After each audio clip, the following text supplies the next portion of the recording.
What if the greatest secret of the Knights Templar wasn't a relic or a treasure or a scroll? What if the Vatican's true fear, the reason for the midnight arrests and public executions, was something living, breathing? What if what they tried to erase was a bloodline? Not just noble, not just holy, but dangerous, because it survived. And it still might. Take a breath. Let your pulse settle. Because this story isn't about fantasy or wild conspiracy or dusty relics buried beneath old churches. It's about inheritance, memory, and the stubborn refusal of one line of descent to vanish quietly into the pages of history. There are whispers always, in monasteries, in Masonic lodges, in the margins of old genealogies. Whispers that the Knights Templar didn't vanish, they transformed, that their mission didn't end at the stake, it was protected in silence behind blood and oath. Tonight you'll hear what those whispers suggest, that somewhere between the Vatican's shadows and Europe's royal corridors, a lineage was hidden. That this lineage born of sacred vows and political betrayal carries not just the memory of the temple but its future. Forget what you think you know about Templar treasure. The real secret may have walked away in flesh and bone, passed from mother to child, cloaked in marriages, erased from archives, and quietly protected by those who knew its weight. You won't find it in official church histories, but in the burned letters, in the redacted scrolls, in the unbroken silence of those who vanished, the outline remains. This is not a tale of myth. It's a trail of evidence, thin, fragmented, contested, but traceable. And the further you follow it, the more a troubling question emerges. Did the Vatican bury a bloodline, or try to protect the world from what it could become? Before we venture further into the shadows, take a moment to subscribe, so you never miss a secret that history has tried to forget. It began as a quiet October evening in 1307. Across the Kingdom of France, the Templars went about their routines. Evening prayers, records compiled by candlelight, the slow clatter of armor being stored. Horses were watered, wine was poured. No one knew they were about to vanish. At dawn, King Philip IV unleashed a carefully orchestrated operation years in the making. Soldiers, scribes, inquisitors all moved in unison. Templar commanderies were surrounded, doors broken, monks dragged from their beds. By the end of the day, hundreds were in chains, and by the end of the year, most would confess under torture to crimes as vague as heresy and as damning as spitting on the cross. But here's what no one talks about. Gold wasn't found. No vaults were uncovered. The famed Templar treasure, if it ever existed, seemed to vanish just hours before the arrests. How convenient. But even stranger was the type of questions the inquisitors asked. Some records preserved through duplication in off-site archives hint at an unusual pattern. Several of the interrogations turned not to relics or rituals, but to families. Lineages, specific women of noble birth, sons baptized in secret, daughters fostered in convents. There were questions about marriages, about heirs. It was as if someone behind the legal pretext was searching not for loot, but for blood. This wasn't the first time Philip IV had leaned on the church to secure his ambitions. His wars with the papacy are legendary, especially his infamous arrest of Pope Boniface VIII, a pontiff who died in custody not long after. The puppet pope who followed Clement V conveniently resided not in Rome, but in Avignon under Philip's thumb. This alignment between French monarchy and Vatican authority created the perfect machinery for erasure: heresy trials, excommunications, burnings, and behind it all, a silence about what wasn't found. One obscure detail slipped through the cracks of time: a letter buried deep in the Vatican's registers referencing a delicate matter tied to the temple's fall, not financial, but genealogical. The letter is vague, almost paranoid in tone. It hints that some information is better left uncopied. Scholars who've attempted to access the original manuscript have been denied. Its digital catalog listing is marked restricted and odd classification for a document supposedly unrelated to any known dogma or canon law. It begs the question, what kind of bloodline would terrify both crown and church? The Templars were not supposed to marry, but historical records show otherwise. Exceptions were made. The order had noble sponsors, and in some regions, particularly in the East, alliances by blood were considered necessary for political survival.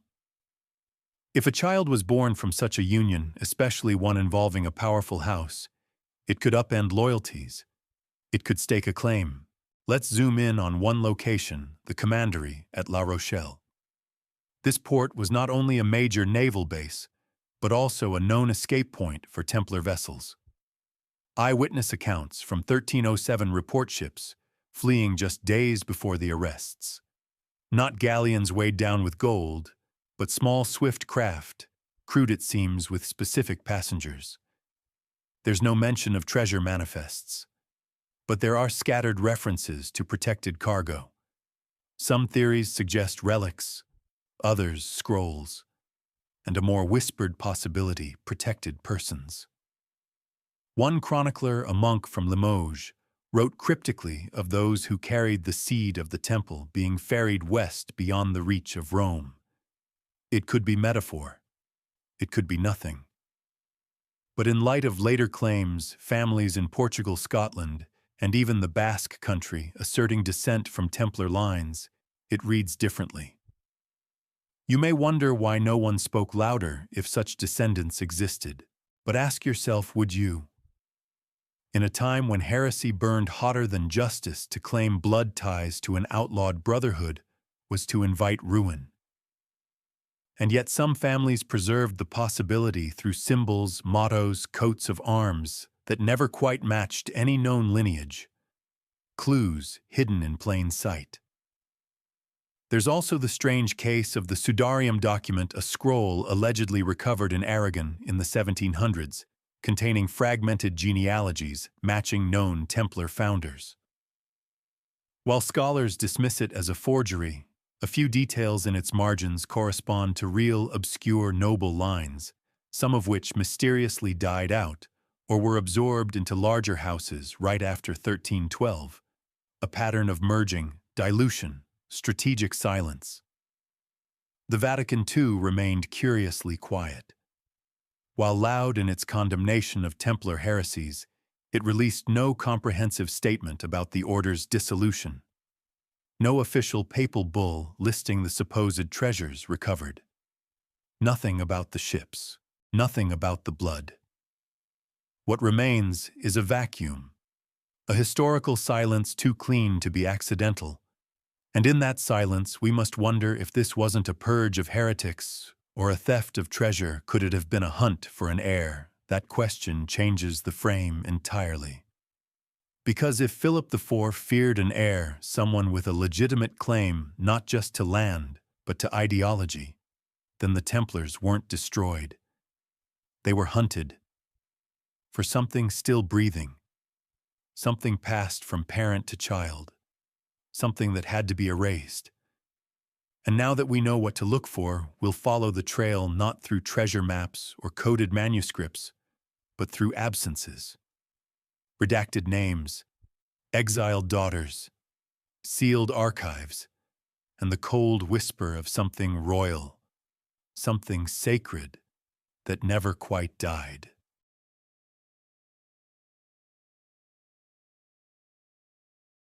The records from the Inquisitions read like a litany of absurdity. In candlelit chambers across France, bound men whispered confessions through broken teeth. Some claimed they had worshipped a cat. Others said they had kissed a mysterious figure on the base of the spine. The list of charges leveled against the Templars during their interrogation was less an inventory of heresy and more a surreal exercise in fear-induced storytelling. But beneath the forced admissions and grotesque fabrications, there are threads fine flickering that seem to point toward something far more coherent, something guarded. Most transcripts that survive today are edited, copied by scribes under instruction, whole pages torn out, phrases blacked with ink so thick the parchment still bears scars. But in Avignon, an uncatalogued bundle of parchment surfaced in the 19th century, found in a hidden compartment behind a shelving wall during a monastery's renovation. Among them was a partial record of the confession of Brother Arnaud de la Croix, a Templar from Champagne. What he revealed was not about cats or spit. He spoke of a child, not his own, not claimed, but guarded, hidden in a monastery under the name Petronilla, noted only as Sanctus Sanguis, Holy Blood. The transcript abruptly ends mid-sentence, a dark stroke across the line, as if the scribe was stopped mid-writing. The remainder of the sheet is blank. No further mention is made of Petronilla in any Vatican-approved records. But the phrase Sanctus Sanguis appears again years later in a marginal note inside a manuscript found in Zaragoza, where a scribe annotated a list of confiscated Templar items with the strange remark, "Nothing of value save the scroll and the girl of the blood." It's hard not to notice how frequently female figures vanish in these narratives. The official Templar story, as preserved in common histories, is entirely male. Warriors, monks, martyrs. And yet again and again odd fragments appear. References to female wards under Templar protection. Some cloistered, some adopted into noble houses, and some smuggled across borders under false names. A few genealogies from Catalonia show sudden undocumented entries, noble daughters married off to minor lords without clear parentage. One such bride, Isabelle de Montclair, was described in a private family diary as carried from the south by the Red Cross Brethren and marked with the seal they swore to protect. These hints of biological inheritance challenge everything we're told about the Templar ideal. Chastity, detachment from earthly legacy. And yet the confessions suggest otherwise, at least among the inner circle. One particularly telling moment comes from the trial of Geoffrey of Gonneville, a Templar commander whose confession includes a strange phrasing, "We were taught not to wed, but to bind through the veil." The Church interpreted it as metaphor, twisting it into evidence of secret rites or orgiastic rituals. But other scholars have suggested that through the veil may refer to something else entirely, marriages outside the public eye unions, concealed from both crown and church, designed to protect a lineage without exposing it to institutional destruction. And this leads us to a critical question. Were these statements purely the inventions of tortured minds desperate to say anything? Or were they veiled signals, buried truths flickering under duress? Here the case of Bertrand de Chastel proves particularly compelling. A mid-level Templar detained in Provence, he made no grand claims, no dramatic heresies, but under interrogation he repeatedly insisted that his only sin was keeping the vessel unbroken. The term vessel appears nowhere else in his testimony. The inquisitors didn't press for clarification. They were more interested in whether he denied the Pope's supremacy.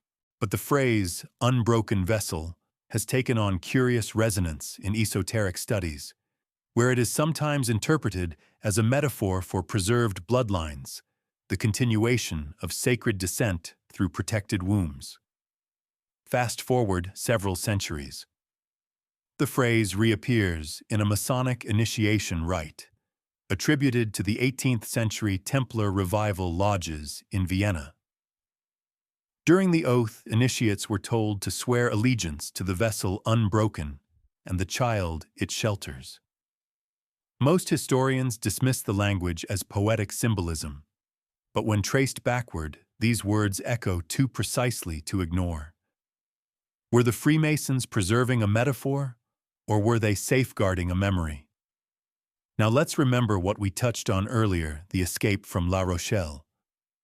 According to limited ship logs from neighboring ports, a handful of Templars were recorded arriving not in Portugal as popularly believed, but in Galicia disguised as pilgrims. One priest wrote in his Easter homily of 13U8 about strangers who spoke French, but bore neither cross nor coin, only a girl with hair as pale as glass and eyes that silenced the room.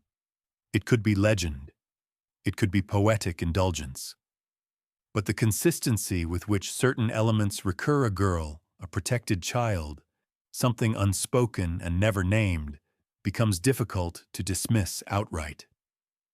The image repeats across confessions, travel logs, even a few pieces of Templar graffiti etched into stone, a tree, a chalice, a name scratched half away. And here is where debate continues to rage.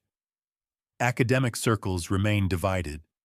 Traditional church historians regard these confessions as worthless, the sad byproducts of men under excruciating pressure inventing stories to stop the pain.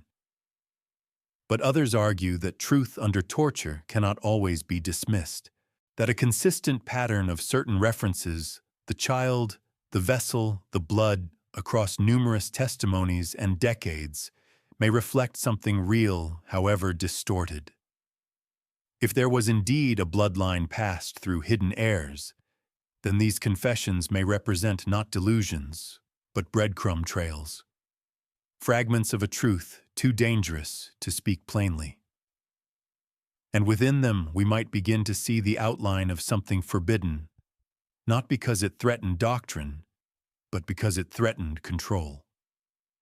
To a church struggling to centralize authority, the idea of an alternate line descended not just from nobles, but from something sanctified by a once powerful order would be intolerable. Heresy isn't always about belief. Sometimes it's about inheritance. And so the confessions remain. Torn, redacted, half-scorched, but still here. Like a whisper echoing in the margins. Not just of who the Templars were, but of what they may have left behind. Maps at their heart are silent confessions. They tell you not just where someone intended to go, but where they believed meaning lived. For the Knights Templar, whose network of commanderies stretched across Europe and into the Levant, cartography was more than navigation. It was protection, escape, legacy, and perhaps secrecy. The Vatican archives hold numerous Templar documents, receipts, property deeds, inventories of horses, even grain tallies, but very few maps. That in itself is peculiar. An organization that spanned continents, participated in multiple crusades, and relied on coordination across vast distances should have produced hundreds. Yet only a handful survive. Most are partial. Many are forgeries. But one recovered in 1898 from a sealed clay tube beneath the ruined chapel of Montségur has drawn quiet fascination. It is small, just over the size of a handkerchief, drawn in faded ink on vellum bordered in undeciphered glyphs and marked with a series of red X's, arcs, and stars. No gold, no holy grail, no buried temples. Instead, the map appears to chart paths along old pilgrimage routes through southern France, northern Spain, and into Portugal. At first glance, it resembles a spiritual journey. But a closer study conducted in secret by two archivists in the 1930s revealed something more peculiar. Each marked point corresponded to a location where, according to scattered family records and oral traditions, an anonymous noble child was fostered under monastic guardianship between 1310 and 1325. It's as if someone had traced not an escape route, but a sanctuary trail. Not for treasure, for people. The fact that this map survived at all is a mystery. That it was hidden within a Cathar ruin doubly so. The Cathars and the Templars shared little theology, but they did share enemies. Both were accused of heresy. Both were eradicated, or so the story goes. Yet this little map, scorched along the edges as though someone had tried to destroy it, speaks to an unspoken collaboration. Perhaps a handoff. One outlawed group safeguarding the cargo of another. A particular location on the map, marked only with a crescent moon and a Latin phrase Domus Sanguinis, has drawn the most speculation. The House of Blood. Nearby, a 14th-century monastery now lies in ruin, its stones scattered like broken commandments across the hills of Galicia. Archaeologists have unearthed little save for the corner of a stone slab etched with a name that doesn't appear in any royal registry, Alianora. There is no record of her birth, death, or station. But beneath the slab, they found something stranger, an amulet bearing the red cross of the Templars intertwined with a rose. Not a symbol ever used officially by the order. And yet, this emblem appears again, centuries later, in the crest of a minor noble family in Portugal. The Silveiras, who for generations have claimed descent from those who came by sea, bearing silence and light. Traditional historians brush these stories aside as regional folklore coincidence or local pride. But why then do we find this same symbol, cross and rose, appearing on the margins of a 14th-century Templar document, once sealed in the archives of the monastery of Alcobaça? That document, a land transfer from one noble to another, contains an odd clause, and all that which the guardians left beneath, including that which breathes. Most assume it refers to livestock, perhaps stored grain. But it's written with singular pronouns. That which breathes, singular, hidden beneath. Obscure details like these begin to form a shadowed shape. The map, the symbols, the repeated references to something living hidden, passed along like a quiet ember. All of it points not toward gold or relics, but toward a mobile inheritance. Something carefully moved, protected, perhaps even raised. The map also references a location further north, deep in the Basque countryside, where a small chapel now lost to erosion once stood. The nearby villagers have passed down a strange lullaby sung only at the winter solstice. The lyrics, translated from a dialect so ancient, it no longer maps neatly to modern Basque, speak of the one who came in ash, born of red light, guarded by the three. Who the three are remains unclear. But 3 red marks appear on the map near that site, arranged in a triangle, the only instance of such a symbol in the document. And here the academic debates splinter. Some believe the map is a hoax created in the 19th century by romantics obsessed with Templar lore. Others argue its parchment and ink have been carbon dated to the correct period, though analysis remains incomplete due to Vatican restrictions. One scholar, after studying high-resolution photographs, suggested the glyphs surrounding the map's border-bear resemblance to pre-Christian protective charms, runes meant to shield what the ink alone could not. As for the Vatican, it remains notably silent. When a scanned copy of the map was leaked in the early 2000s, the Church issued no official statement. However, within weeks, multiple researchers reported being denied further access to relevant documents. One even claimed he received a warning from a senior archivist some trails were never meant to be retraced. It's the absences that speak loudest.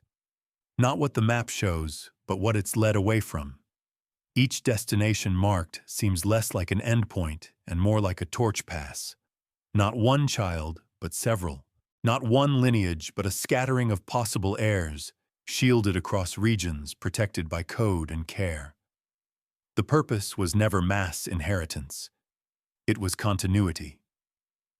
A thread of blood carried quietly through time. And maps, after all, are not always meant to be followed.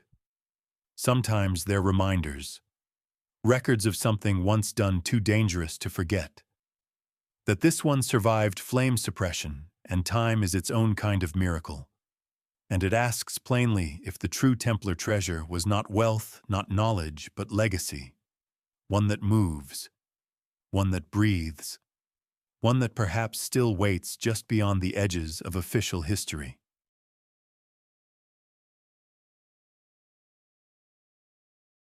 On a damp March morning in 1314, Jacques de Molay, last Grand Master of the Knights Templar, was led to a wooden pyre on the Ile de la Cité.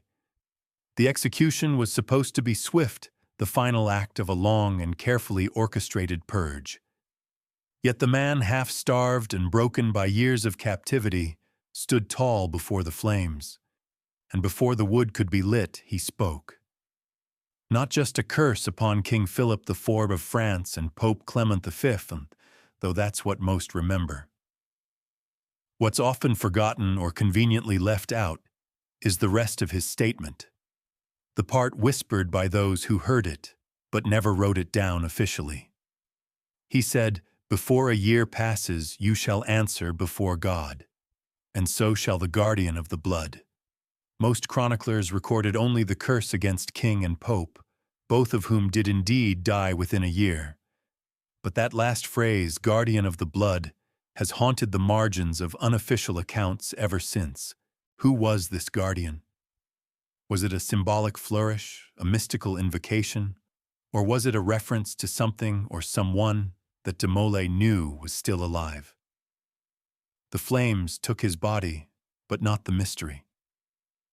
And as the smoke drifted above Notre Dame, the silence began. No formal Templar succession was declared, no heirs named.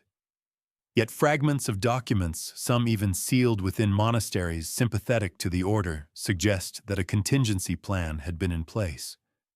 One that involved not a council or a fortress, but a person.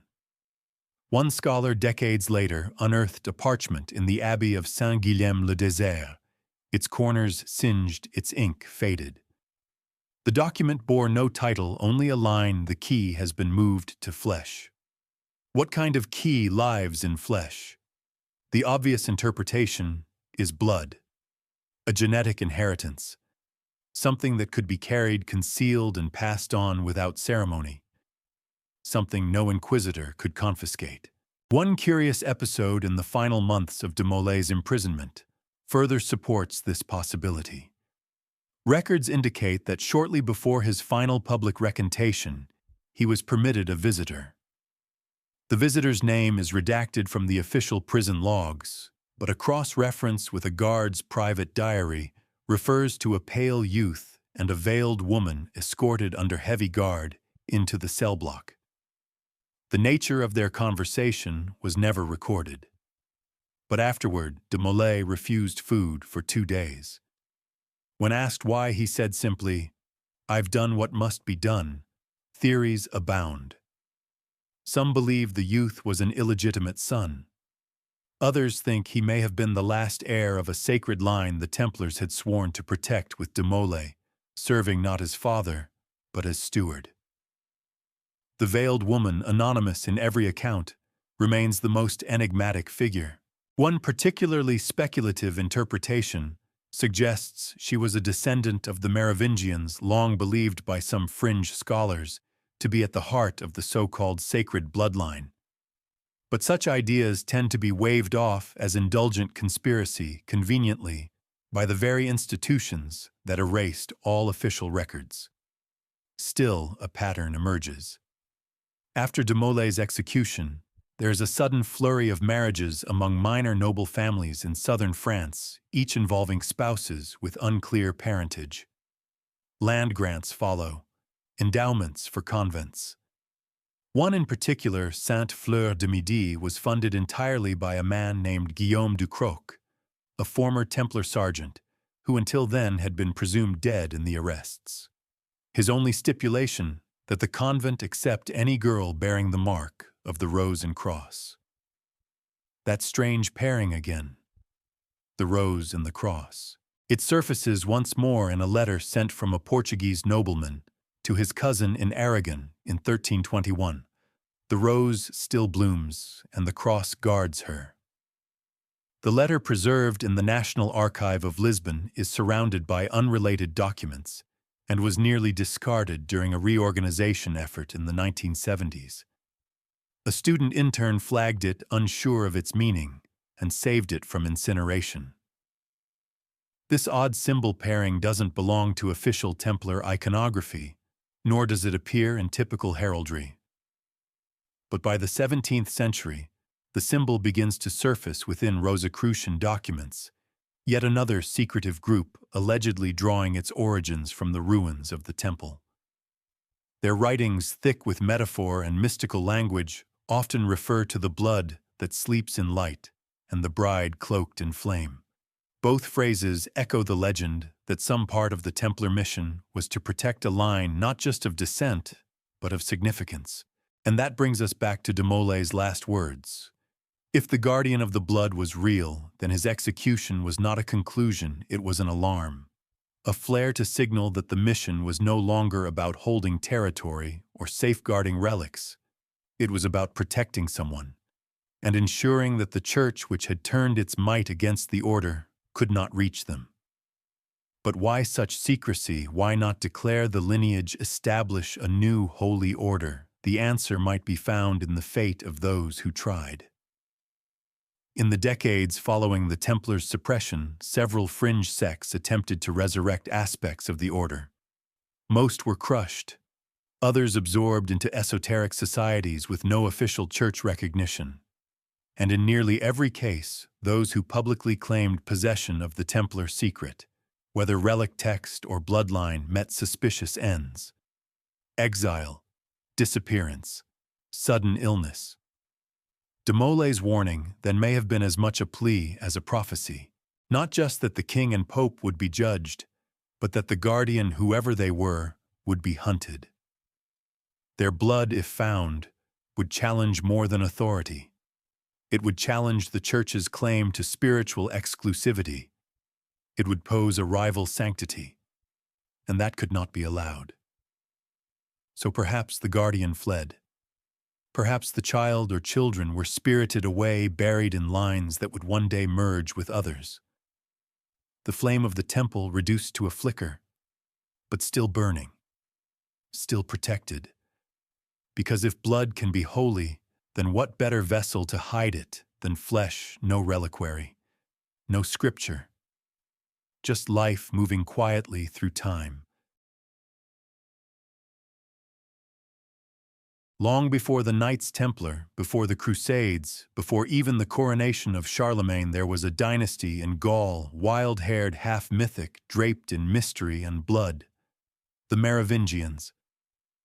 Known as the first kings of the Franks, they ruled with a mixture of pagan tradition and Christian symbolism, and they were said to be marked literally with a sacred sign.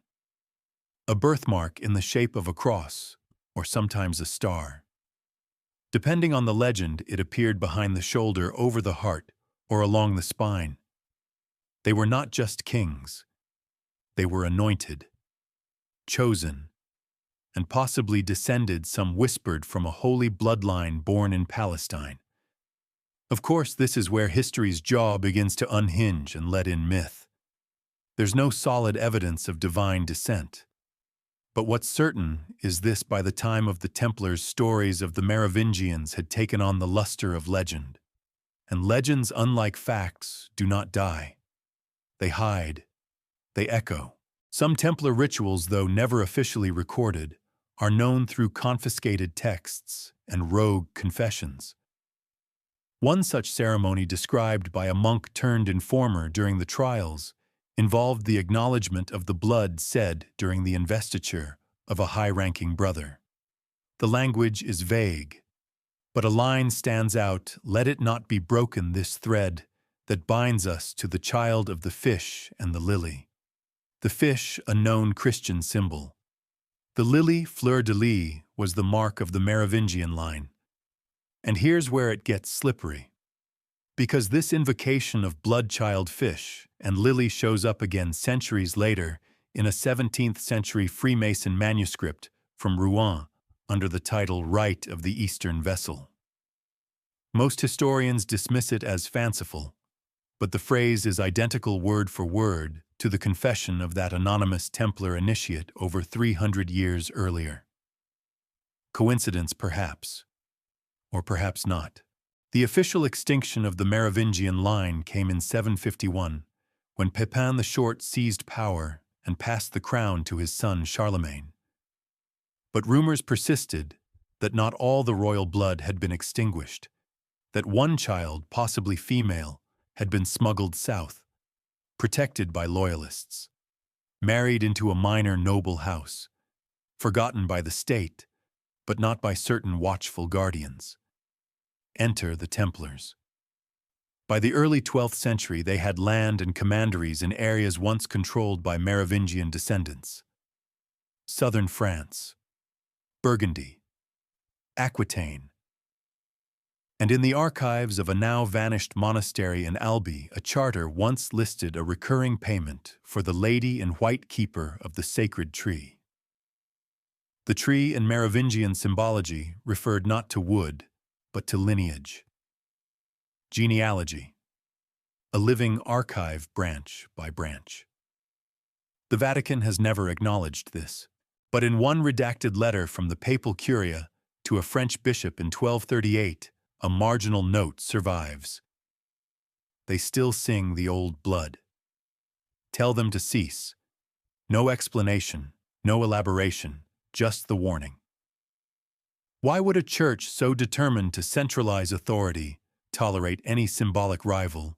It wouldn't. Which is why the echoes were made to fade. Texts were burned, genealogies revised, marriages unrecorded. And yet the symbols remained. Carvings in chapels, murals with lilies and eyes. Rosettes etched above doorways in places the Templars held longest. One particularly compelling example comes from the Church of Saint-Robert in La Chaise-Dieu. During restoration in the 1980s, a fresco was uncovered behind a crumbling wall. It showed a crowned woman nursing a child beneath a tree, watched over by 3 armored men bearing red crosses. Not angels, not saints, knights. One held a scroll, one held a sword, one held a rose. There is no official explanation for the imagery, no record in parish documents, and the Vatican declined to comment when asked. And then there's the matter of a certain family in Languedoc, the Dessert line, who kept an unbroken lineage traced back, they claimed, to a noblewoman born in 732. This woman, Blanche, had no documented marriage, no landholdings, and yet her descendants were always afforded certain protections, even during the worst of the Inquisition's reach. Their coat of arms, a silver lily over a red cross with the motto Ex Sanguine Silentium, from blood silence. To this day, some fringe historians and independent researchers believe that the Templars did not just guard relics, they guarded legacy, that in the Merovingians they saw not a lost dynasty, but a living mission, a line to protect, a hope to restore. Of course, the idea of a sacred bloodline is radioactive to mainstream scholarship. It reeks of conspiracy fiction. It stirs old suspicions. But the question isn't whether the blood was truly divine. The question is whether someone believed it was worth hiding, worth protecting, worth dying for. Because if the Templars saw in the Merovingian legacy a continuity of purpose, then everything changes. Their treasure was not material, it was biological. And those escape routes, the maps, the guarded convents, the veiled girls, may have been branches of the same ancient tree. And if that tree still lives buried in the roots of forgotten families and veiled coats of arms, then perhaps history didn't erase the Merovingians. It simply turned down the volume. Let the echo fade, but never disappear.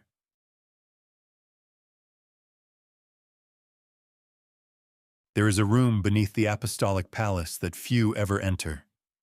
Not because it's sealed by steel or locked with complex keys, though it is, but because its contents are quite simply not meant for eyes. the Archivum Secretum Apostolicum Vaticanum. The Vatican's secret archives.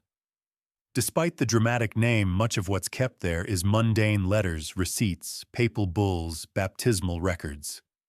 But within its most shielded compartments are scrolls and codices known only by code numbers, no titles, no summaries. Some are redacted beyond recognition. Others are labeled with single Latin words that defy translation. The few permitted to enter that depth sign non-disclosure agreements under the Holy See's full authority. And every so often, someone breaks the rules just slightly.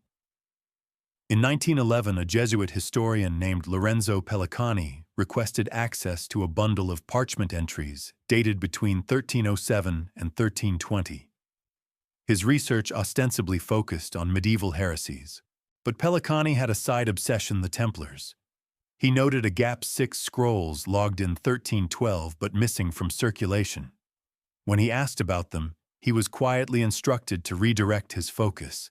He complied publicly. Privately, he began copying fragments from a damaged scroll catalogued only as SB 1247C. What he found unnerved him enough to burn his own notes and resign from academia a year later. But not before writing a single letter to a fellow Jesuit in Switzerland. That letter was later acquired under hushed circumstances by an independent researcher in the 1970s. It contained a paraphrased excerpt from the scroll allegedly quoting a 1310 ecclesiastical report concerning the living heirs of the order and the matter of their womb-born authority. It is the position of this tribunal that such knowledge must not outlive this generation. The phrase womb-born authority doesn't sound like heresy or financial crime. It sounds like inheritance, blood, legitimacy, something the Church wasn't just disinterested in, but actively afraid of. Because if someone living carried a sacred lineage the Templars had protected, their very existence could be construed as a rival to the Church's monopoly on divine succession. Not doctrine, not ritual, but blood. The one thing the Church could never truly control. Another document located in the margins of a codex written by Cardinal Bertrand de Goth before his elevation to Pope Clement V includes a strange note beside an unrelated passage on liturgical reforms. He is no longer to be housed where the line ends. There's no context, no name. But this phrase, too, has reappeared. In a 14th century letter from a French bishop to Rome, the phrase is quoted again, only this time the bishop writes, "And for the love of the crucified, let no more be sent to inspect the house where the line ends."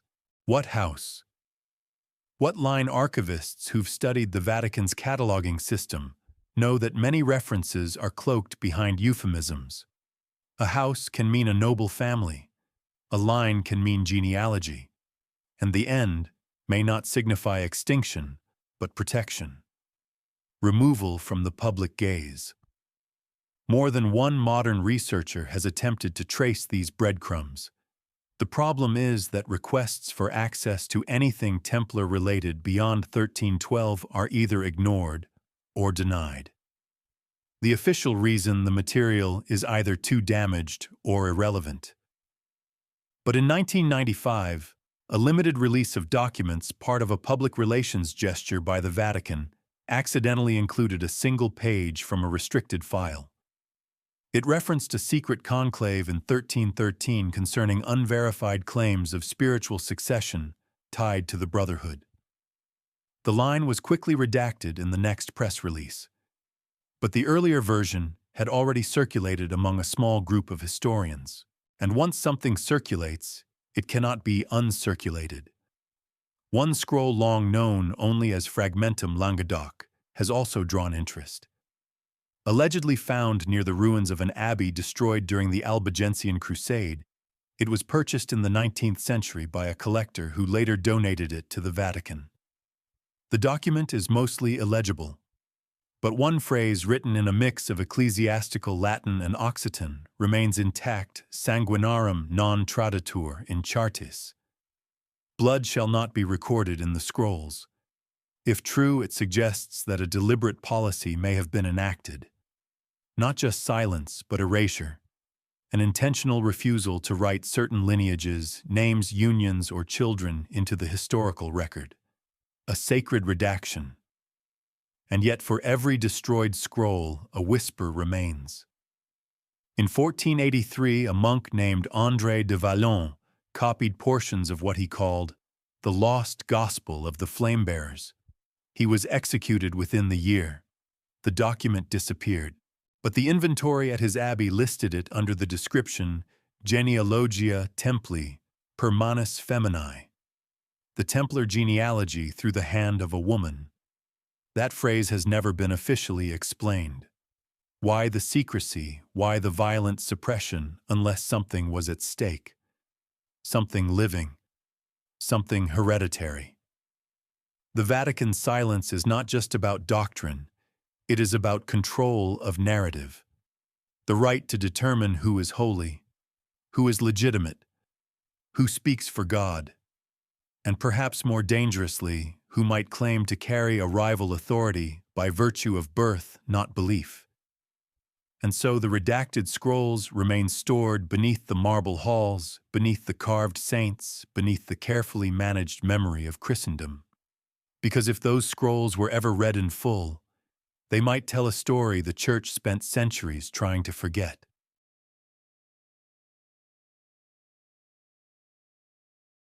History loves its kings. It builds monuments to them, records their deeds in solemn ink, paints them in gilded frames. But history often forgets the women, especially the quiet ones. The ones who were not queens, not rebels, not martyrs, but bridges. In the case of the Templars, if there truly was a bloodline hidden beneath centuries of papal silence, then someone had to carry it. And that someone more often than not would have been a woman. One erased not with fire, but with silence. There are whispers of her. Not a single identity, but a pattern noblewomen of unknown birth, sudden marriages into lesser houses, disappearances into convents, shortly after childbirth. She is sometimes called Domina Alba, the Lady in White, sometimes just La Dame sans nom. But the image remains consistent, veiled, protected, unspoken. The clearest trace comes from a 14th century legal petition discovered in the archives of Toulouse, written by a minor nobleman pleading for royal recognition of his marriage to a woman referred to only as of the temple. The phrasing is peculiar. Not from the temple, not formerly of the order, but simply of, as if the woman herself were a living embodiment of something more than just an institution. The petition was denied. The document was marked with a crimson seal and later struck from the record. But the duplicate survived in a private family collection, later sold anonymously in the 1800s. A second clue lies in the diary of a nun from the Abbey of Fontevraud, dated 1316. She writes of a foreign noblewoman pale as wax, who bore a child in secret, and was then taken away under Templar guard, never to be seen again. This woman, she adds, wore white even in mourning, and spoke of duties written in no book. The abbey's official records make no mention of her, though Fontevraud was known for taking in women of royal or noble descent, whose identities required discretion. It had served such a role during the collapse of the Angevin Empire, and likely continued to do so quietly for others. Modern scholars have proposed dozens of names: Blanche of Omelas, Isabelle de Montclair, Eleanor of Narbonne. But no single woman fits perfectly. That's because the Templar matriarch, if she existed, was not one woman, but a lineage of hidden custodians, each protected in her own time, each carrying forward the same quiet duty to bear to vanish and to ensure the line did not end. What's fascinating is how often this pattern overlaps with anomalous heraldic records. Take, for instance, the 14th century crest of the Beauforts of Gascony, which suddenly changes in 1320 to include a white rose on a silver field, an image never associated with their family prior, or the sudden appearance of female heirs with untraceable parentage listed as wards of the house. These women upon marriage often bring dowries with no source, lands from vanished commanderies, gold with markings that trace back to Templar hordes catalogued before the arrests. One such woman, Aliénor du Velay, married into a Breton line in 1332. Her children were given names that appeared in no family record, prior names once common among early Templar commanders: Hugues, Godefroy, Tancred. When asked about her parentage during a local inquiry, the records simply note, "Her name is her veil." That phrase returns in a curious 15th-century Rosicrucian tract. The woman who bore the light bore no name, for her name was her veil, and her veil was the seal of the rose. We've seen that symbol before, rose and cross entwined, always showing up where lineage questions deepen, where records begin to fray. And then there's the curious case of the Annales Silencieux, an anonymous chronicle found in the Basque country, written sometime in the late 1300s. In it, the author refers to the three mothers of the guarded flame, each of whom was cloistered after childbirth, each of whom lived out her life under a different name. The chronicle claims that the flame passed from womb to womb, and the fathers were not recorded, only the light they lit. A metaphor, perhaps. But given what we've now traced, mapped trails, vanishing names, veiled figures, the imagery seems too precise to ignore.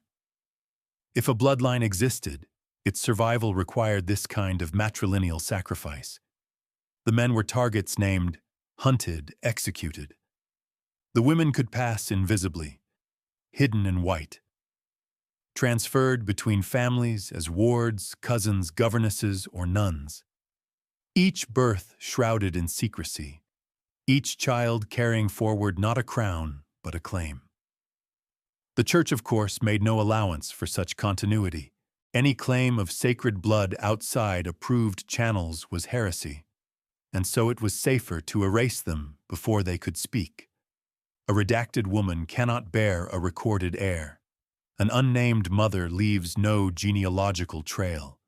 Yet somehow the trail persists, in lullabies sung only in certain convents, in paintings with no documented artist where a veiled woman holds a sword in one hand and a rose in the other, in graves marked not with names but symbols, the crescent moon, the red cross, the lily in bloom.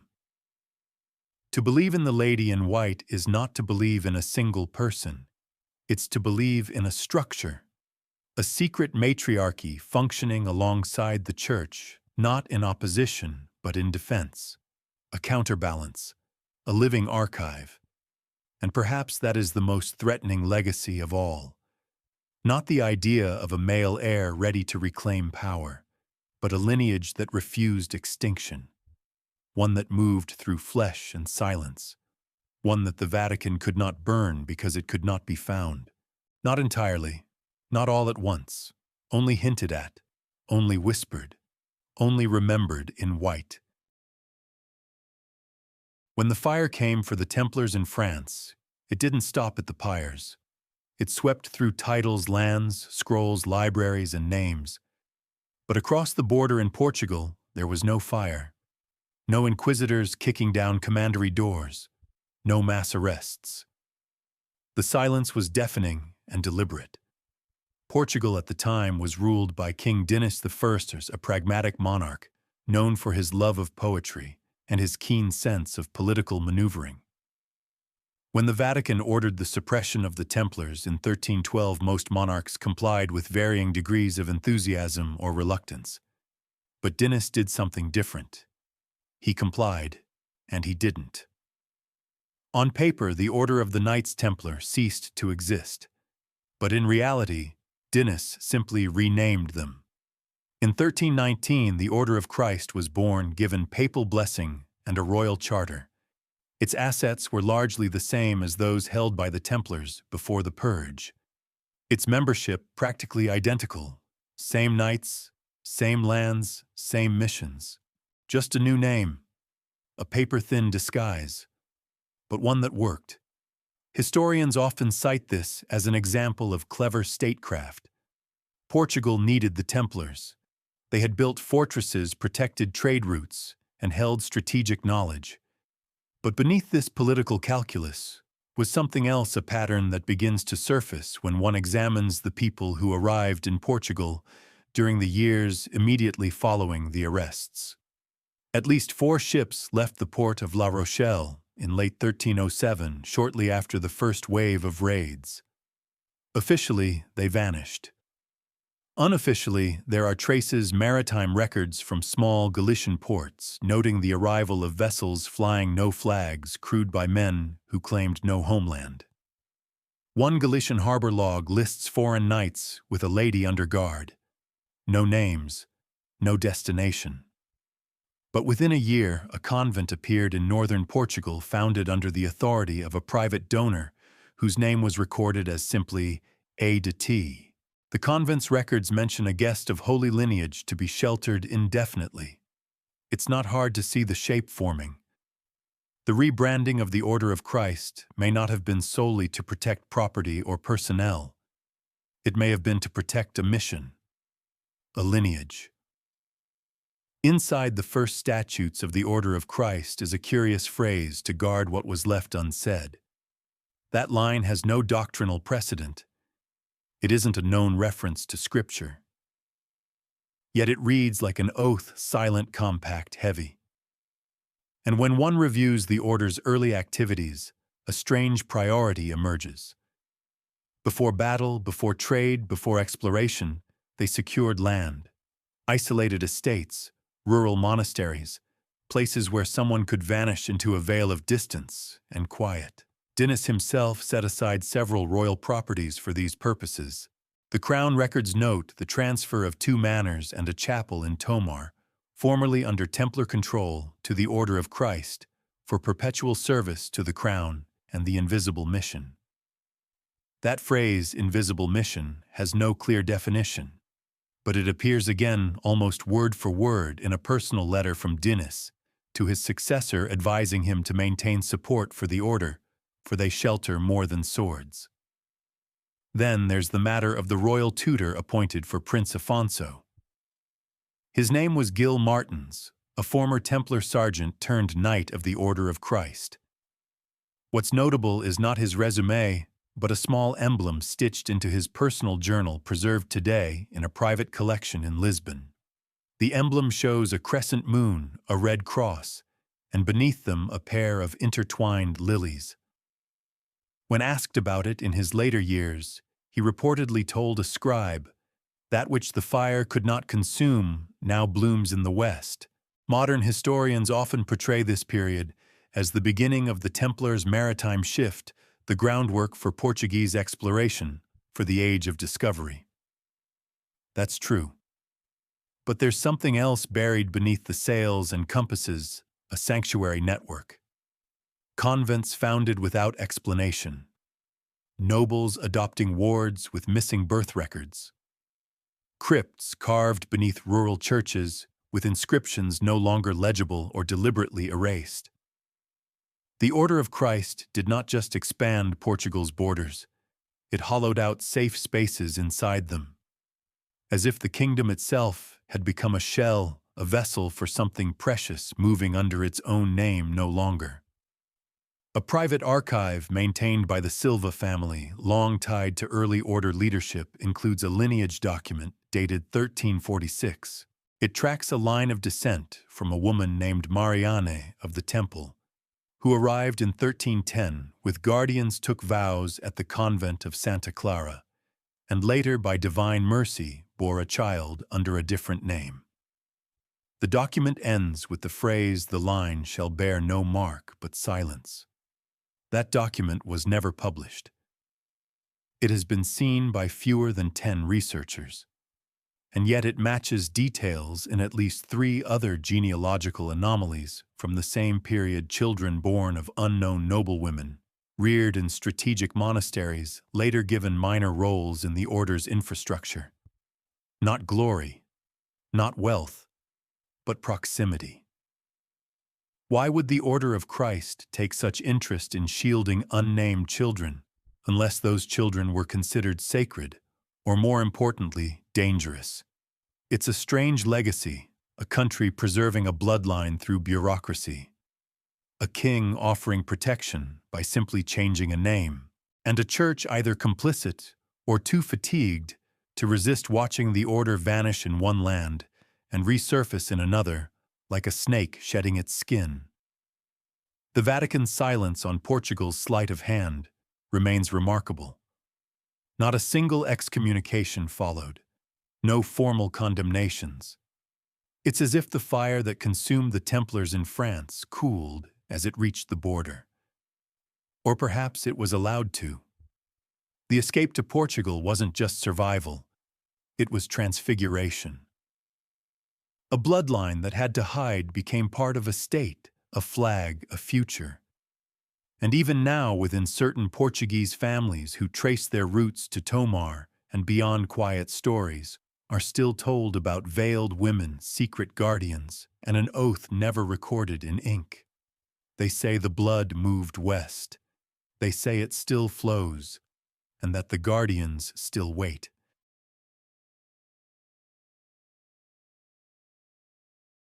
While France burned and Portugal sheltered, the Crown of Aragon chose a third path, one of quiet alliance sealed not by fire or flight, but by pact. The Templars had been powerful in Aragon. They owned vast stretches of land, fortified castles, and held influence with both church and crown. When Pope Clement V dissolved the order in 1312, many expected Aragon to follow suit with France's swift suppression. But instead, something else happened. Something quieter. Something far more enduring. King James II of Aragon did not relish the idea of forfeiting the Templars' assets to the Church. He had no love for papal overreach and even less patience for foreign interference in Iberian affairs. But he was also no fool. Open defiance would have invited retaliation, so like Diniz in Portugal, he negotiated. And in 1317, just 5 years after the papal decree, a new military order was born, the Order of Montesa. On the surface, this looked like a compromise. Montesa inherited many of the Templars' properties in Aragon and Valencia. Its statutes echoed those of its predecessor, and it quickly took on a defensive role against Moorish incursions. But buried within the order's founding documents, especially those that never made it into official church archives, are peculiar clauses. One refers to the preservation of the internal bond. Another lists the defense of the unbroken line as part of its silent duties. These phrases are not explained and are absent from public copies. A copy of the original charter kept in the private archive of a noble Valencian family contains a marginal note in faded red ink, Lineam protegat etiam in silentio. Let the line be protected even in silence. What line? The Order of Montesa was not hereditary. It had no royal blood. Unless, of course, it was meant to shield something or someone that did. The Aragonese court at the time was a complex web of intermarried houses, many of whom had links, both political and possibly familial, to the dissolved Templars. One particular figure stands out, Doña Teresa de Intensa, a powerful noblewoman who married Alfonso IV of Aragon. Though officially unrelated to the Templars, she maintained control of several former Templar estates, including a manor in Lleida that had once served as a rest house for traveling knights. Within that manor, centuries later, was discovered a collection of carved panels depicting an unusual scene, a veiled woman standing between two knights offering a small child wrapped in cloth marked with the Red Cross. Beneath the carving, the inscription reads, Custodiae Silentiae, Keepers of Silence. Art historians have debated the scene endlessly. Some say it represents allegory, others claim it's a posthumous invention. But the carving dates to the mid-1300s within the lifetime of Teresa herself. and nearby records show a large endowment being made in her name to a convent in Huesca without explanation. The recipient of the endowment was a young novice named Aveline, whose parentage was left blank. The convent's archives note only she arrives with the seal and remains under silence. Here again is the pattern. A child, a woman, a veil, a transfer of guardianship that happens just outside the field of official history. More interesting still is the Montesa order's habit of granting knighthood not just to warriors, but to scholars, scribes, and even physicians. One such knight, Martin de Cardona, left behind a codex of medical recipes filled with herbal remedies and marginal annotations. In one margin, beside a drawing of a rose, he wrote, "She bleeds true. Keep her west of Jaca. There is no context, no other mention." But the phrasing is intimate, protective, and again evokes the idea of blood not in violence but in lineage. The Vatican never publicly challenged Montesa's formation, nor did it intervene in the order's rapid expansion. Some speculate this was due to papal exhaustion. Others believe it was part of a backroom concession: protect what you must, but do not speak of it. Let it fade quietly into regionalism. Let it become tradition, obscure, inert. Yet for an obscure regional military order, Montesa was oddly robust. It prospered even when others waned. Its lands remained intact through multiple successions. And its leadership for generations came from the same tightly interwoven families, many of whom had traceable connections to former Templar nobility. In Aragon, whispers of a blood oath among certain lines persisted well into the 1600s. The legend of the Guardián de la Rosa, a hereditary title passed without crown recognition, emerged in folk ballads and noble rumors. Supposedly, this guardian was chosen not by election or inheritance, but by knowledge by those who had kept the line's true origin alive through symbols and vows. Even today, a handful of family archives in Valencia and Catalonia contain documents that refer cryptically to the Silent Rose. One parchment written in Catalan and dated 1442 speaks of the house whose children speak not of their mother, but whose blood shall mark the season of return. It's poetic, probably metaphorical, and yet it matches in tone and vocabulary the ritual texts of other successor orders, ones whose founders all seem to trace back to this curious pivot point between the fall of the Templars and the birth of Montesa. The royal pact was never about loyalty to Rome. It was about continuity. A means to protect what could not be named aloud.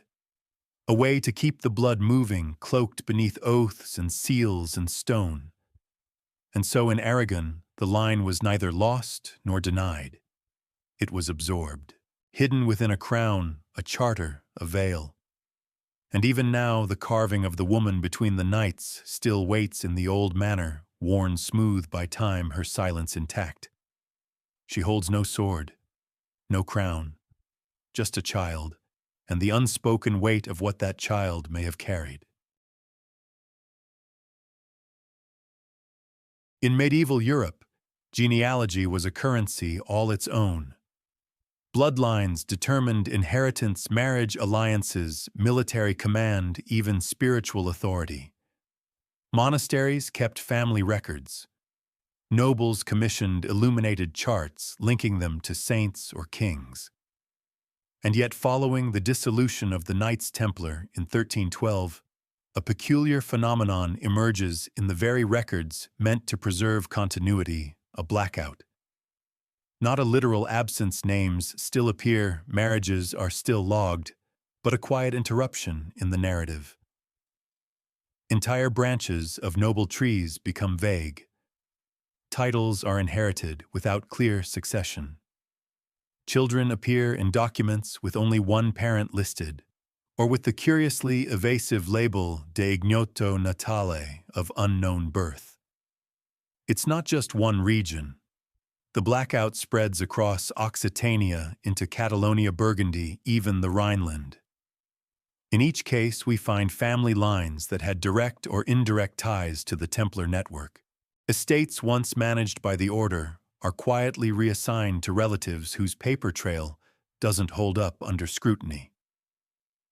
In one startling instance, the House of Béarn absorbs a previously unknown cadet line from Provence, complete with land titles and marriage rights, without ever documenting where this line came from.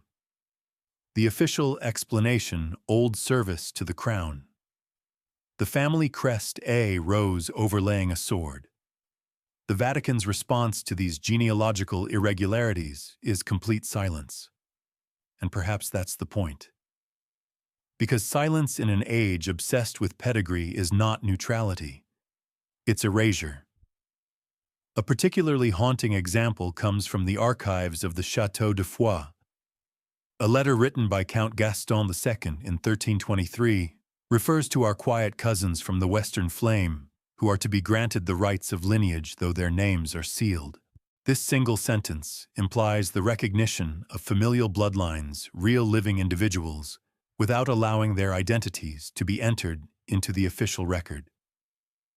Not erased from history, but kept beneath it. Scholars have dismissed such phrases as poetic flourishes, metaphors for allies, or spiritual kin. But what if they're not? What if this was the method by which the Templar bloodline or lines were reabsorbed into the noble class?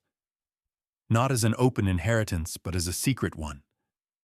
A grafting of the sacred into the secular, with the root system hidden underground. One particularly troubling set of records involves the House of Léon in Brittany.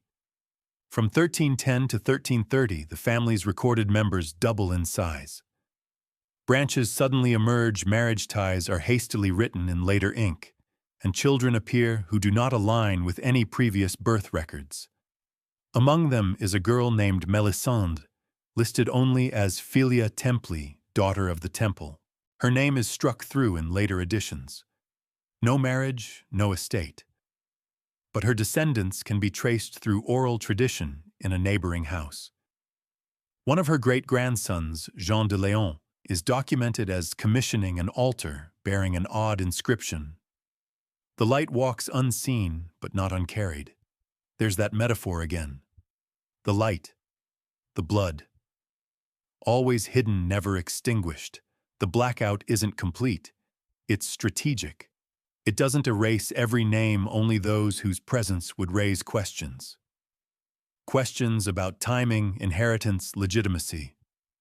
And about birthplaces, many of which in this period shift from castles to convents. Records begin to show an uptick in noble children raised in monasteries, only to re-emerge as adults with landed titles, secured marriages, and clerical patronage. These aren't orphans. They're assets. Quietly fostered, carefully placed.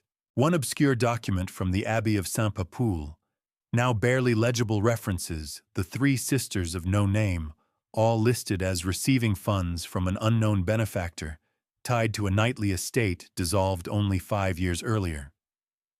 The Abbey's own index marks the entry as privatum in perpetuum, never to be shared. In regions like Navarre and Galicia, you begin to see patterns in naming conventions.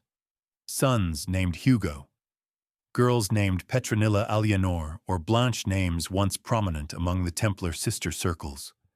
The recurrence isn't proof, but it's persistent.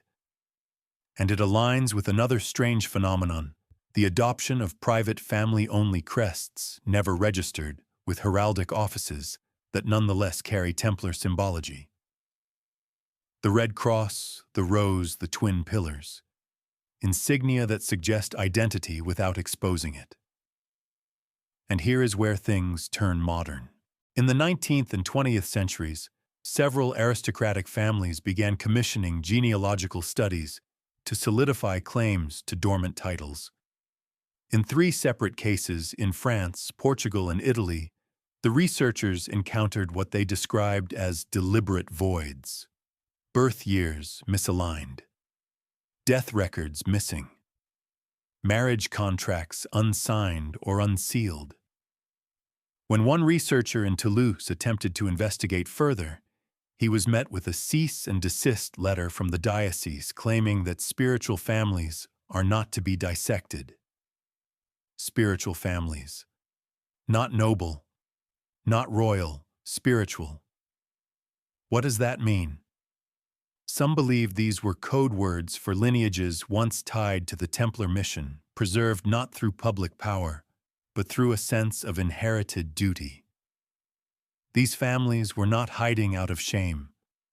They were protecting something, a memory, a mission, a strand of blood that, if exposed, could become too dangerous for either church or crown to control.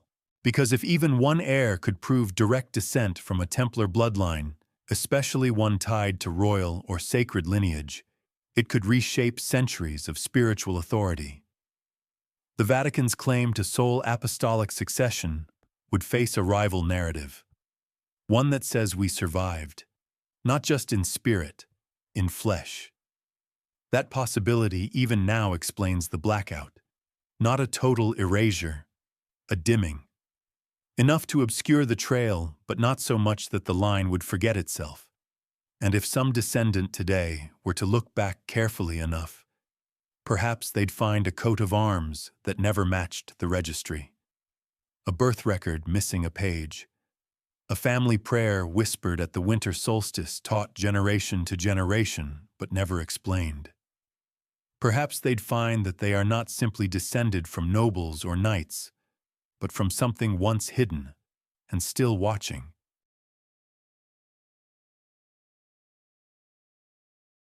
For centuries, seekers of the Holy Grail have scoured dusty ruins, climbed mountain passes, and combed through apocryphal texts in search of a vessel, a cup, a chalice, a sacred relic said to have held the blood of Christ. The traditional image, of course, is irresistibly cinematic. A golden goblet resting in a cave guarded by a knight who never dies. But what if the Grail was never meant to be found, not because it was lost, but because it was never an object? What if it was a metaphor, a code, a veiled reference to something far more enduring, far more subversive, and far more alive?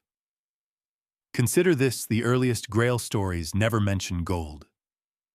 In Chrétien de Troyes' 12th century poem, Perceval, the Grail is described as a mysterious, radiant vessel carried by a maiden.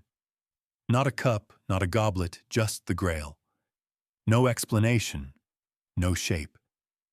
The story ends unfinished, leaving the Grail undefined, enigmatic. It was only later that writers began layering in Christian associations, claiming the vessel once caught Christ's blood at the crucifixion or was used at the Last Supper. But even these elaborations are tangled in allegory and mystery. Some texts describe it as a stone, others as a platter. But the one recurring feature is this: the Grail is always connected to a lineage, a chosen family, a sacred duty passed through generations. When viewed this way, the Grail becomes less a thing and more a legacy, less a container and more a vessel in the human sense, a body, a bloodline. Now return to the Templars. Their obsession with the Grail has long been fodder for speculation, but most historians agree that there's no direct evidence linking the order to any specific Grail artifact. Yet in their architecture, their symbols, and their rituals, both known and rumored references to the Grail surface again and again. Not as a cup, but as an idea, a mission, something to protect. One 13th century Templar codex recovered from a monastic library in Aragon contains a series of riddles written in an encrypted script. Once decoded, the phrases are curious. The light flows, but is not spilled. The vessel moves, but is not broken. The flame endures through flesh. These lines, cryptic and poetic, begin to sound more like instructions for preservation than reverence for a relic. As though what mattered was not the object, but the lineage it represented. This interpretation gains strength when we consider the imagery that proliferated in Templar sites. In several former commanderies, including the chapel at Metz and the ruins at Sainte-Eulalie de Cernon, carvings show a chalice held not by angels, but by women. Always women. Their faces are veiled, their hands raised in offering the cup aglow. Some have suggested these are depictions of the Virgin Mary. Others believe they represent Sophia, the divine feminine wisdom. But in the context of the Templars' rumored guardianship of bloodlines, a third interpretation emerges. That these veiled figures are stand-ins for a lineage. That the Grail is not a relic passed from knight to knight, but a woman carrying a child generation after generation. The idea isn't new, of course. It's been popularized and fictionalized countless times. But strip away the sensationalism and you're left with a profound theological threat. If the blood of Christ, or of those believed to be of sacred descent, was preserved through natural lineage, then the Grail is not a cup, but a person. Or rather, many persons. A line, protected, hidden, breathing. The Vatican has always bristled at this suggestion, because if the divine can pass through flesh without the Church's sanction, then the Church loses its gatekeeping role. It means sanctity can be inherited, not just bestowed. It shifts the power from institution to bloodline. Even more compelling is how this metaphor surfaces in the later writings of successor orders. The Rosicrucians, for example, often refer to the red rose upon the living cup. The Masonic traditions incorporate symbols of vessels' wombs and divine feminine imagery that mirror earlier Templar iconography. These groups don't speak of relics. They speak of heirs. In the 15th century Codex Venatoria attributed to an unknown monk in Navarra, there's a passage about a child of no name but legacy kept in the valley of the veiled Grail. Again, not a place, not a shrine, but a person. A living continuation. And then there are the genealogical anomalies. The same blackout we explored earlier, the erased mothers, the unacknowledged daughters. What if they weren't accidents or administrative lapses? What if they were deliberate, methodical obfuscations designed to protect a bloodline thought, to carry something holy? Because if the Grail was indeed a person, if the vessel was a womb, a matrilineal line charged with the sacred, then everything changes. The tales of the knight's quest become metaphors for guardianship, not conquest. The riddles are not clues to a treasure map, but to a custodial role. The journey is not toward an object, but toward a truth carried silently through time. This interpretation also makes sense of the recurring reference to the broken line in Vatican documents, always used in the context of heresy or suppression. A line broken is a bloodline extinguished, a secret ended, a danger neutralized. In this light, the Church's ruthless elimination of the Templars becomes more than political convenience. It becomes a precaution, not against rebellion, but against revelation, against the possibility that someone somewhere might stand up and say, "I carry the Grail, not in my hand, in my blood." So the question lingers. Did the Templars protect a relic, or did they protect a lineage so dangerous, so destabilizing to the very foundation of institutional Christianity that it had to be erased? And if the Grail still walks among us, unrecognized, unnamed, perhaps even unaware, then the quest was never meant to end in a cave. It was meant to continue silently in every generation.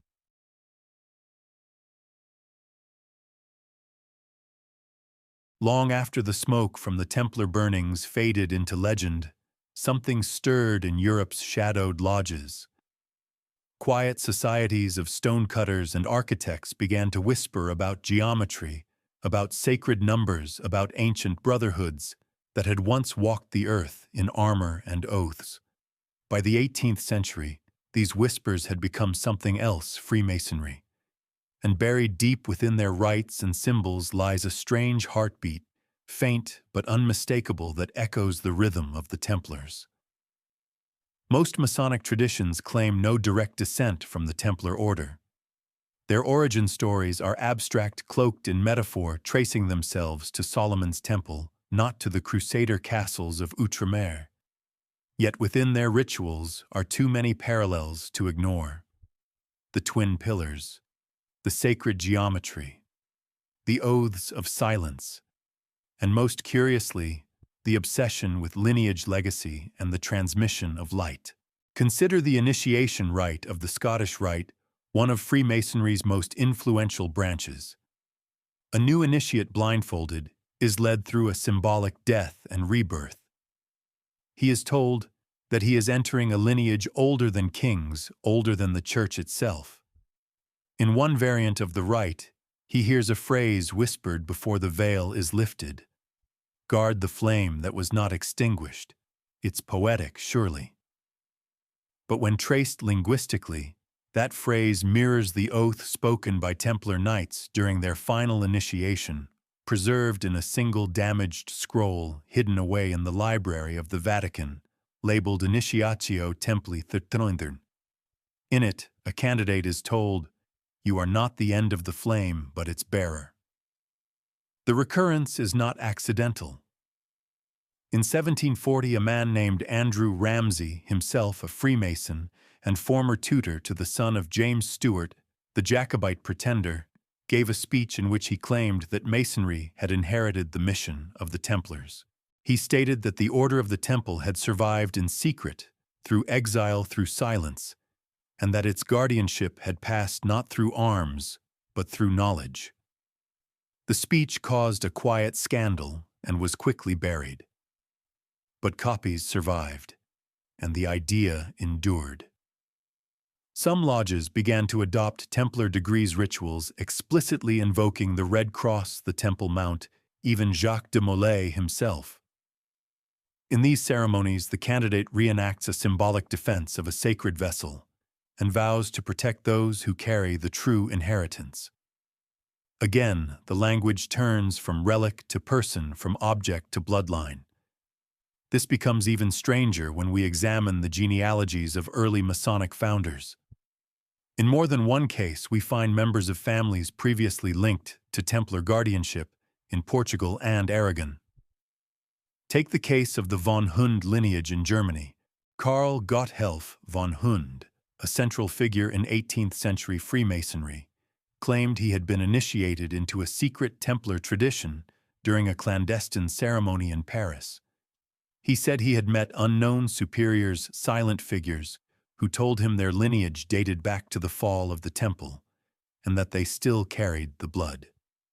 Most dismissed him as eccentric. But von Hund's writings contain specific references to a feminine custodian, a mother of the Grail, whose descendants had been hidden in the north.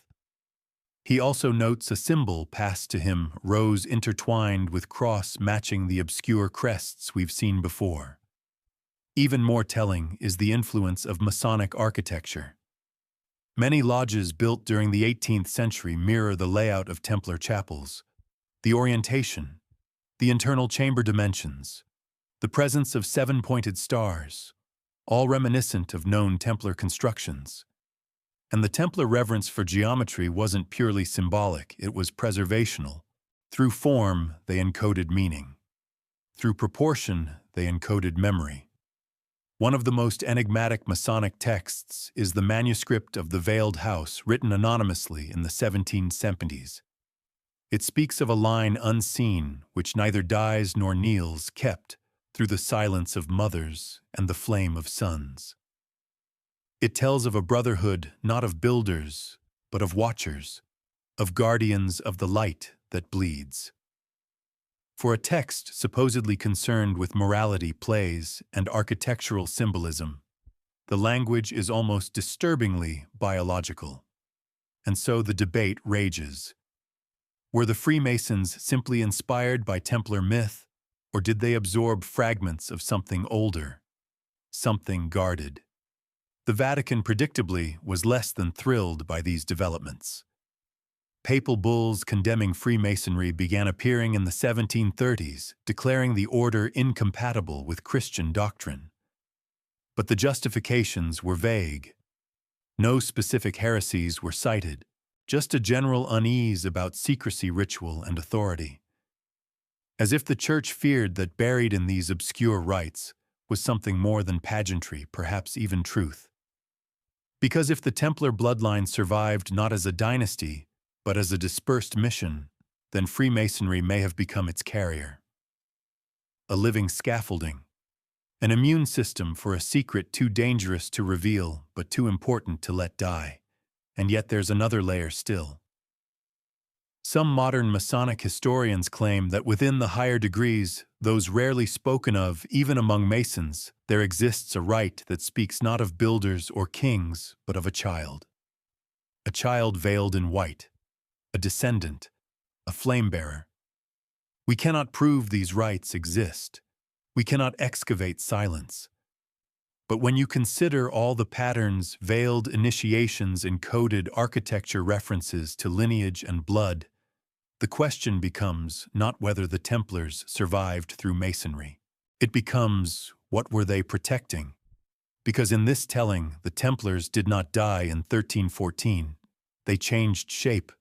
They became memory metaphor mirror. And through Freemasonry, they kept moving. Not just through lodges, but through lives, through blood.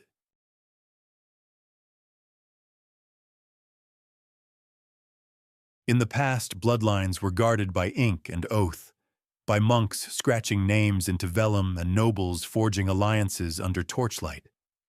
But today, inheritance has new witnesses, nucleotides, chromosomes, mitochondrial whispers.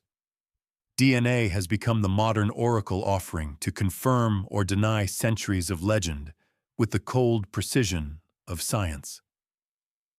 And in recent years, it has begun to knock at the doors of one of history's most persistent questions. Did the Templars leave behind a living bloodline? At first glance, the idea seems absurd. The Templars took vows of chastity. They lived as warrior monks. They weren't supposed to have families, much less descendants. But we've already seen how flexible those vows were in practice. How noble alliances, veiled unions, and silent births were far more common than the Church ever acknowledged. So if children were born, hidden, protected, unnamed, then the trail, however faint, must live on in the body. And so quietly, the testing began.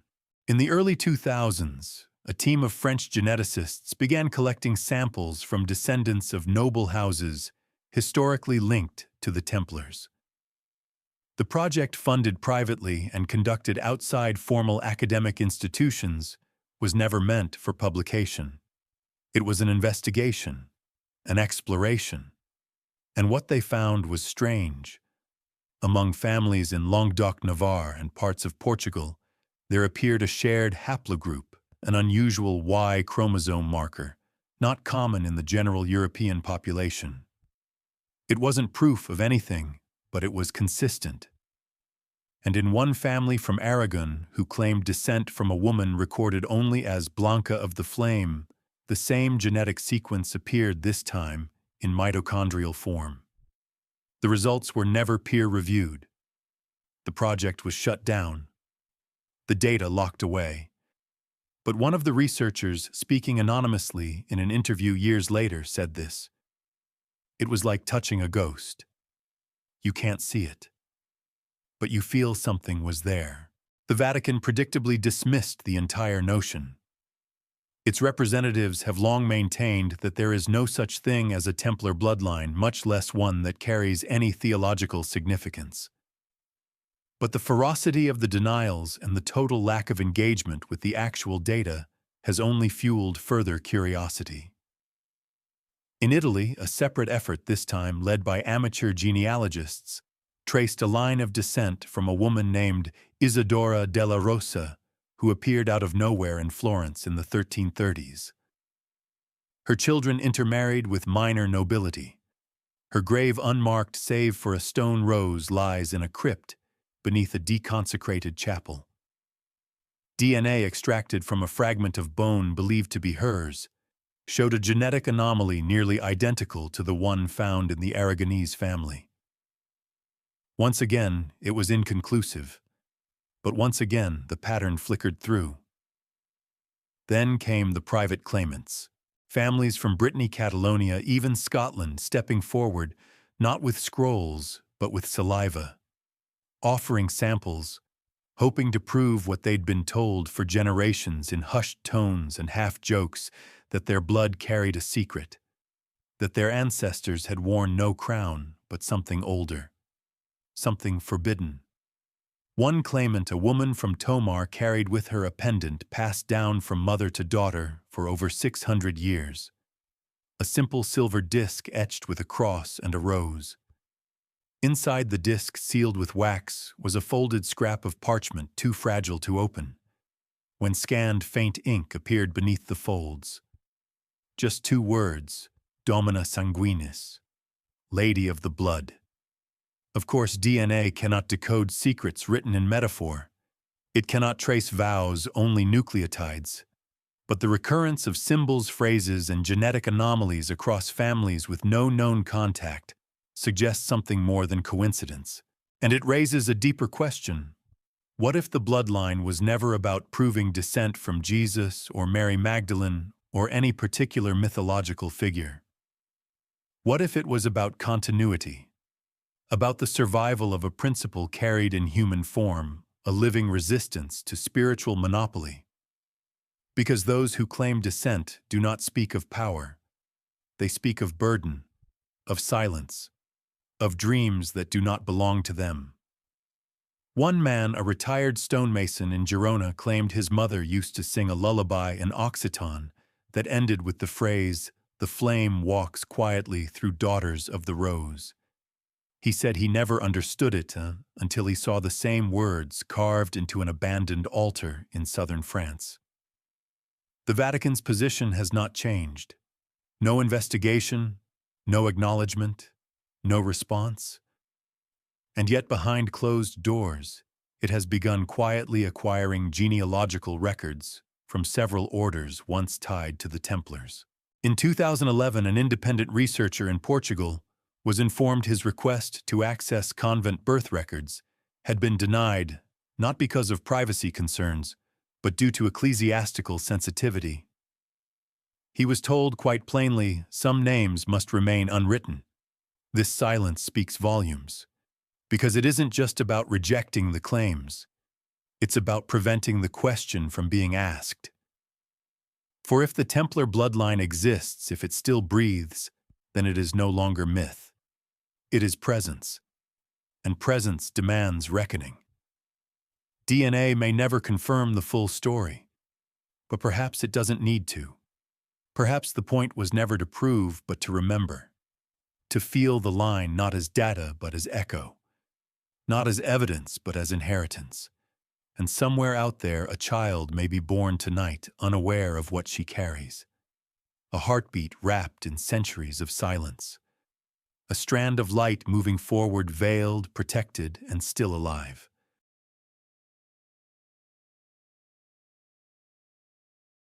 So now you know. The story they never wanted you to hear. The smoke that rose from Templar pyres may have darkened the skies of Paris and Limoges, but it did not carry the last breath of the order. It only masked the transition. From fortress to farmhouse, from knight to mother, from sword to silence.